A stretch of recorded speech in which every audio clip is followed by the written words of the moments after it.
wabarakatuh. Apa kabar Pak Ahmad? Alhamdulillah sehat. Alhamdulillah, baik ya. Sebelumnya terima kasih banyak ya Pak Ahmad sudah meluangkan waktu untuk melakukan wawancara dengan saya ya. Perkenalkan, nama saya Sri Maruro, calon guru penggerak angkatan 7 dari Kabupaten Bekasi. Nah, di sini saya ingin mewawancarai Pak Ahmad selaku Kepala SDIT Islamiyah.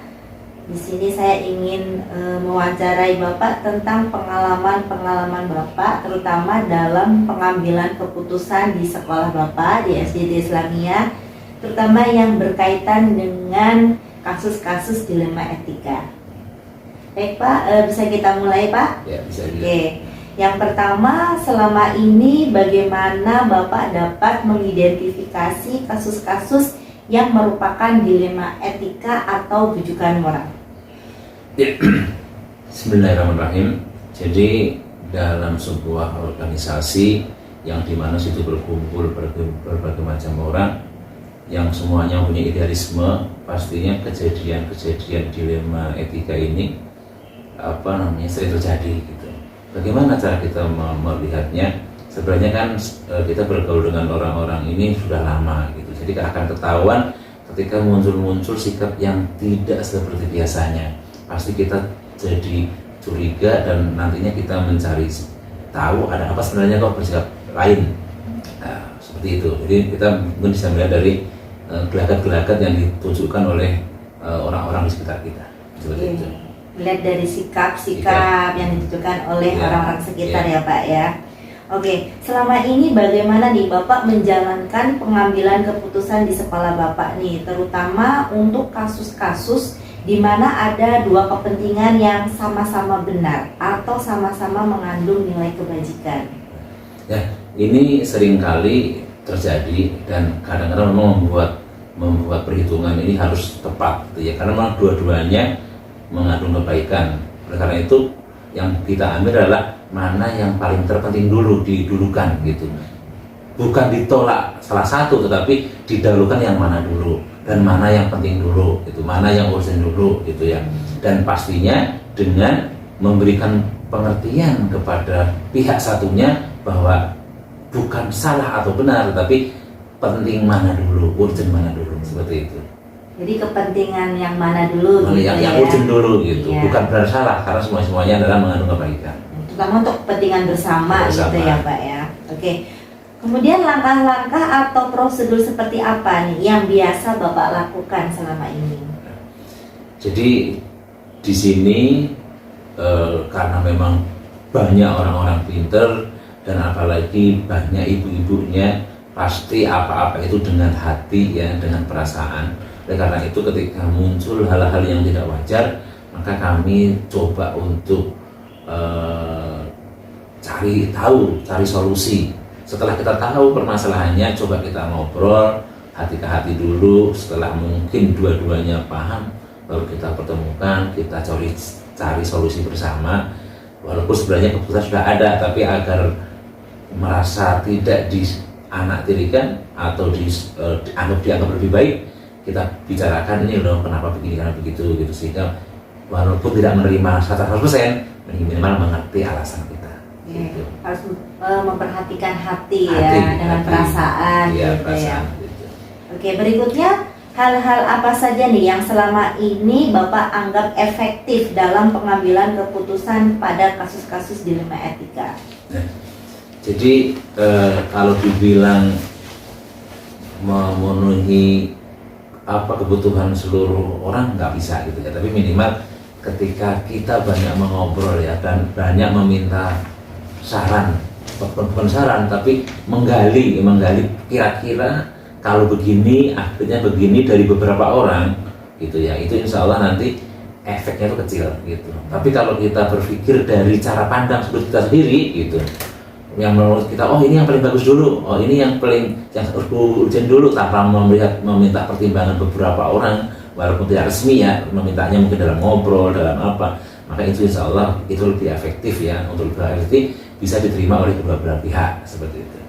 Jadi ada omongan gitu ya, gitu. Kemudian juga harus ada kolaborasi juga ya. Teman-teman yang sekitarnya. Gitu. Oke, selanjutnya hal-hal apa saja nih yang selama ini merupakan tantangan dalam pengambilan keputusan pada kasus-kasus dilema etika? Karena kasus seperti ini itu merasa dua-duanya benar dan memang penting, maka kesulitannya adalah meyakinkan bahwa pihak yang didahulukan itu, pihak yang dibelakangkan itu merasa bahwa dia tidak lebih baik gitu. Ini yang sangat sulit ya meyakinkan itu. Makanya tadi di awal saya katakan adalah pendekatan hati ke hati itu penting gitu. Terus setelah pendekatan hati ke hati sudah ada, kita pertemukan sehingga baik yang dipilih atau yang diperdahulukan juga tidak merasa jumawa, yang diakhirkan juga tidak merasa bersih hati, walaupun memang tidak akan puas karena pada dasarnya keinginannya itu ingin yang lebih paling baik. Tetapi dengan seperti ini tahu gitu ya, oh ini loh, ini contoh gini, bapak ini bisa itu bisa ini, tetapi kita harus memilih, kamu fokus ini dulu karena ini lebih penting gitu, ini bisa nanti gitu. Oh ya, bisa jadi bisa nerima gitu. Karena tahu bahwa yang kita cari adalah prioritas mana yang paling urgent dulu gitu, bukan mana yang benar salah, karena kalau benar salah kan memang semuanya bagus gitu. Jadi apa ya, bagaimana supaya keputusannya itu bisa diterima oleh semua pihak ya, walaupun ada yang pasti ada yang merasa kecil hati atau agak kecewa sedikit ya Pak ya, dan yang diterima itu pun jadi tidak jumawa, tidak sombong ya. Dan mungkin juga merasa enak karena kan merasa udah dijelaskan. Oke.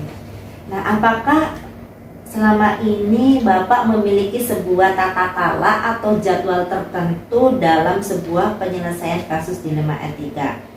Apakah Bapak langsung menyelesaikan di tempat atau memiliki sebuah jadwal untuk menyelesaikannya?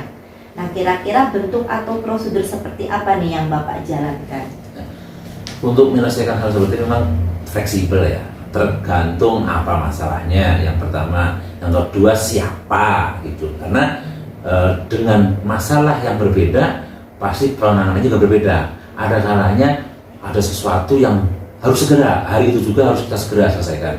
Ada juga yang harus kita tunda beberapa saat untuk membuat yang berseberangan itu ada reda gitu.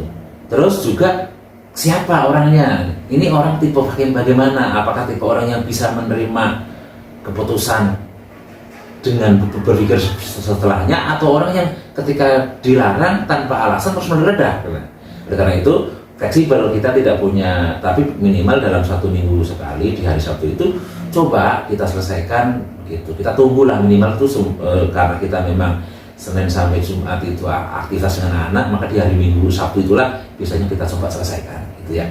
Tapi sekali lagi fleksibel, memang ada kalanya yang oh ini penting banget, ya udah kita panggil, ayo kita ngobrol gitu. Tapi kalau yang bisa ditahan seperti itu, karena memang ya tadi tergantung apa masalahnya dan siapa orangnya gitu. Jadi fleksibel ya Pak ya. Tapi setiap hari Sabtu ada apa sih, kegiatan rutin pertemuan dengan guru-guru. Jadi kalau ada masalah biasanya di hari itu kalau nggak urgent banget akan diselesaikan di hari Sabtu itu ya Pak. Tapi kalau memang masalahnya urgent berarti ya langsung hari itu juga gitu. Karena kan memang kalau ditahan nanti malah jadi masalah baru.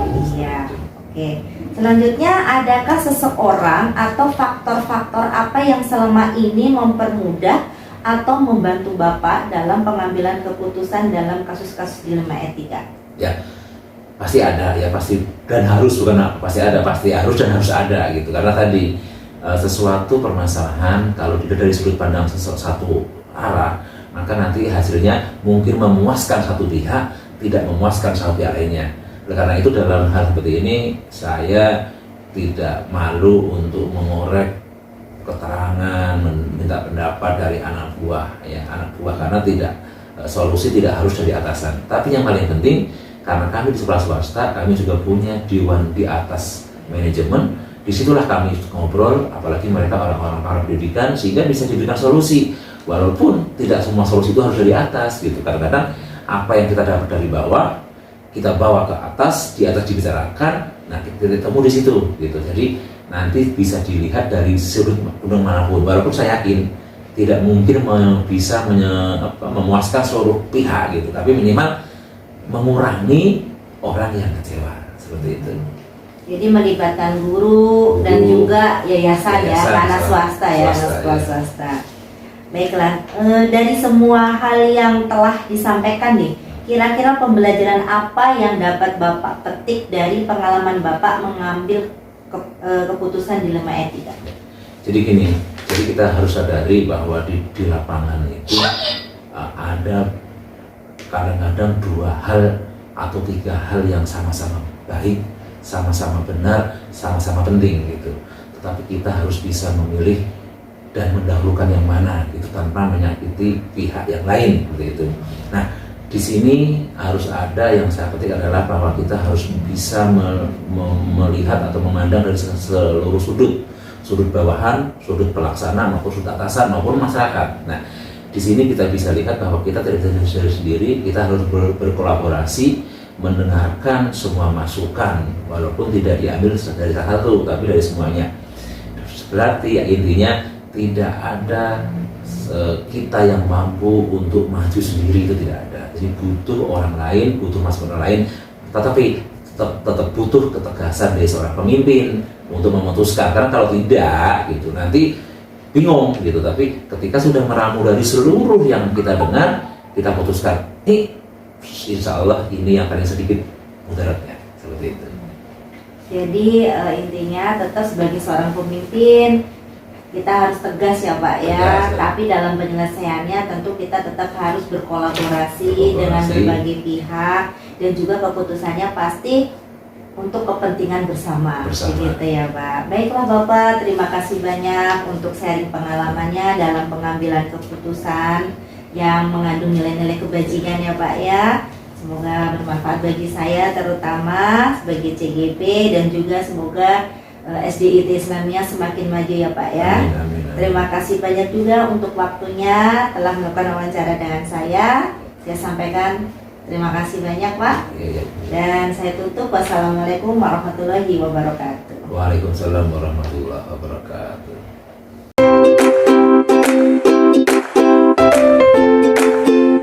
Assalamualaikum warahmatullahi wabarakatuh Pak Haji. Waalaikumsalam warahmatullahi wabarakatuh.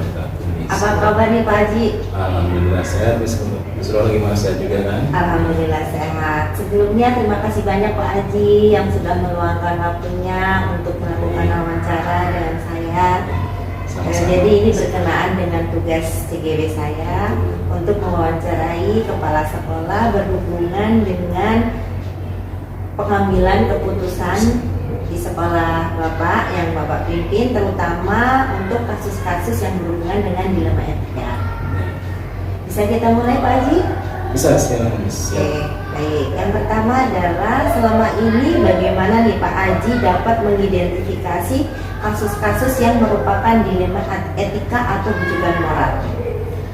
Baik, untuk dilema etika itu seperti biasa ya, bagian dari dinamika, bagian dari hubungan interaksi. Pasti sesuatu tujuan, sesuatu goal, pasti ada like and dislike gitu ya, and dislike. Ada yang suka, ada yang enggak. Itu lumrah saja muncul, karena itu bagian dari dinamika, hubungan interaksi, hubungan kepanitiaan, hubungan program, atau hubungan sesama teman sejawat dan sebagainya. Untuk mengidentifikasinya sederhana saja gitu ya. Kalau untuk di rapat-rapat dengan adanya pendapat yang berbeda, lalu adanya usulan-usulan yang begitu dinamis gitu, biarkan saja karena itu memang bagian dari dinamika organisasi, dinamika interaksi dengan teman sejawat dan sebagainya. Kalau untuk yang satu lagi itu mudah saja karena memang yang sulit kan kalau memang yang punya pendapat sama-sama baik gitu. Tapi kalau yang satu baik dan satu enggak itu mudah untuk diidentifikasi, tinggal bagaimana masing-masing. Oke, pasti ada dislike dan undislike ya Pak ya untuk pengambilan keputusan. Baik, kemudian selama ini bagaimana nih Bapak menjalankan pengambilan keputusan di sekolah Bapak? terutama untuk kasus-kasus di mana ada dua kepentingan yang sama-sama benar atau sama-sama mengandung nilai kebajikan? Baik. Yang pertama tentunya kalau dua-duanya baik, kita akan melihat goalnya seperti apa sih, goal utamanya kan gitu ya, tujuan utamanya seperti apa kita melihat. Lalu dasarnya apa? Dasarnya satu pada aturan yang berlaku misalnya gitu. Aturan yang berlaku yang ada di sekolah itu yang dijadikan patokan. Yang selanjutnya adalah patokan atau diskusi dari teman-teman manajemen maupun teman-teman panitia atau guru yang lain, itu yang menjadi patokan begitu ya. Tapi yang jelas yang utamanya adalah aturan baku yang berlaku di sekolah, itulah yang kita jalani. Oke, jadi sesuai peraturan baku yang ada di sekolah ya Pak ya. Oke, selanjutnya langkah-langkah atau prosedur seperti apa yang biasa Bapak lakukan selama ini? Prosedurnya biasanya satu ya, sosialisasi gitu ya, sosialisasi aturan, sosialisasi tata tertib apapun itu. Sebuah program tentunya harus ada sosialisasi dulu begitu. Nah, nanti ketika muncul perbedaan pendapat ya kita inventaris gitu ya, lalu mana yang menjadi skala prioritas, mana yang lebih mendekati pada aturan, baik aturan manajemen maupun aturan dari yayasan, karena SMP Islamiyah ini kan sekolah swasta berada di bawah naungan yayasan. Oleh karena itu yang menjadi skala prioritas mana yang lebih dekat dengan aturan yayasan. Bila belum ada, misalnya belum ada diatur oleh aturan yayasan, tentunya ya kita komunikasikan kembali dengan pihak yayasan. Baiklah. Selanjutnya, hal-hal apa saja nih yang selama ini Bapak anggap efektif dalam pengambilan keputusan pada kasus-kasus dilema etika? Sebuah kebijakan itu tentunya ada yang suka, ada yang tidak. Itu adalah resiko jabatan, resiko dari sebuah keputusan. Tapi paling tidak ada beberapa hal. Yang pertama adalah tadi sosialisasi, aturan dan sebagainya. Yang kedua adalah pendekatan yang secara formal maupun informal begitu. Dengan harapan dengan adanya pendekatan yang intens, sosialisasi yang intens, bisa ada sebuah cair suasana gitu. Sehingga kita ambil nanti win-win solution, satu tidak merasa dikalahkan atau satu tidak merasa dimenangkan gitu. Hal yang paling berat memang antara perasaan enak dan tidak enak gitu ya, karena itu resiko jabatan gitu, resiko keputusan memang tidak semua bisa memuaskan semua orang. Intinya ambil yang win-win solution ya Pak ya. Oke, selanjutnya hal-hal apa saja nih yang selama ini merupakan tantangan dalam pengambilan keputusan pada kasus-kasus dilema etika? Baik. Tantangannya adalah masalah ego ya, biasanya itu masalah ego. Pendapatnya ingin didengar, pendapatnya ingin dijalankan, itu menjadi tantangan. Oleh karena itu solusinya adalah kembali tadi pada penetapan aturan, sosialisasi maupun pendekatan. Jangan sampai ada yang merasa dikalahkan atau ada yang merasa tidak diakomodir gitu ya pendapatnya. Semuanya kita kembalikan kepada satu aturan. Yang kedua adalah skala prioritas mana yang harus dikerjakan. Jadi intinya bagaimana menekan ego ya, yang sesuai dengan aturan. Oke, baik. Selanjutnya, apakah Bapak memiliki sebuah tata krala atau jadwal tertentu dalam sebuah penyelesaian kasus dilema etika? Dan apakah Bapak langsung menyelesaikan di tempat atau memiliki sebuah jadwal untuk menyelesaikannya? Nah, biasanya itu bentuknya atau prosedurnya seperti apa yang Bapak jalankan? Kita di SMPT Islamiyah ini setiap hari Sabtu kita ada briefing, misalnya evaluasi dan sebagainya. Itu adalah momen yang umum ya, yang kita pakai untuk mendiskusikan, menyelesaikan permasalahan-permasalahan. Bila tidak bisa diselesaikan secara umum, maka kita selesaikan secara khusus. Nanti dilihat tingkat kesulitannya, misalnya gitu ya. Ada yang bisa diselesaikan di lingkungan panitia saja atau di lingkungan manajemen saja. Bila tidak selesai, misalnya tidak bisa selesai di lingkungan panitia, manajemen, guru-guru atau di kami sendiri sebagai kepala sekolah, Maka kami akan coba komunikasikan, diskusikan di tingkat yayasan. Oke. Selanjutnya, adakah seseorang atau faktor-faktor apa yang selama ini mempermudah atau membantu Bapak dalam pengambilan keputusan dalam kasus-kasus dilema etika? Baik. Yang mempermudah adalah satu, teamwork ya, artinya dari manajemen, lalu teman-teman panitia sendiri atau teman-teman guru sendiri atau teman-teman pegawai sendiri, itu sebetulnya tim yang memang memudahkan gitu. Terlepas nanti ada bantuan atau dari arahan dari yayasan gitu. Jadi memang itu yang memudahkan. Yang selanjutnya adalah komunikasi gitu. Komunikasi yang cair, yang tidak terlalu kaku gitu. Ini juga bagian dari faktor-faktor yang memudahkan untuk bisa melahirkan tadi yang win-win solution. Jadi teamwork dan komunikasi yang baik ya, yang cair. Oke. Dari semua hal yang telah disampaikan tadi, pembelajaran apa yang dapat Bapak petik dari pengalaman Bapak mengambil keputusan dilema etika? Baik. Setiap permasalahan baik dari kepanitiaan, interaksi guru, pembelajaran dan sebagainya, tentunya itu akan menambah ilmu dan wawasan. Artinya setiap permasalahan kita akan dituntut untuk naik kelas dalam hal pengambilan kualitas keputusan. Jadi dengan beragamnya masalah, dengan beragamnya konflik yang muncul, justru menambah wawasan, menambah ilmu dan menambah pengalaman di dalam mengambil keputusan. Baik Bapak, terima kasih banyak untuk sharingnya dalam pengambilan keputusan, terutama yang berhubungan dengan kasus-kasus dilema etika. Semoga SMP IT Islamia untuk gurunya dan seluruh stakeholder di SMP IT Islamia selalu solid. Amin, terima kasih. Dan insya Allah tidak ada dilema etika lagi. Ataupun kalaupun ada dilema etika selalu bisa diambil keputusan yang sangat bijaksana. Terima kasih banyak Pak sekali lagi untuk waktu dan pengalamannya. Terima kasih. Semoga sukses buat sekolah dengan program guru penggeraknya. Terima kasih banyak. Assalamualaikum warahmatullahi wabarakatuh. Waalaikumsalam.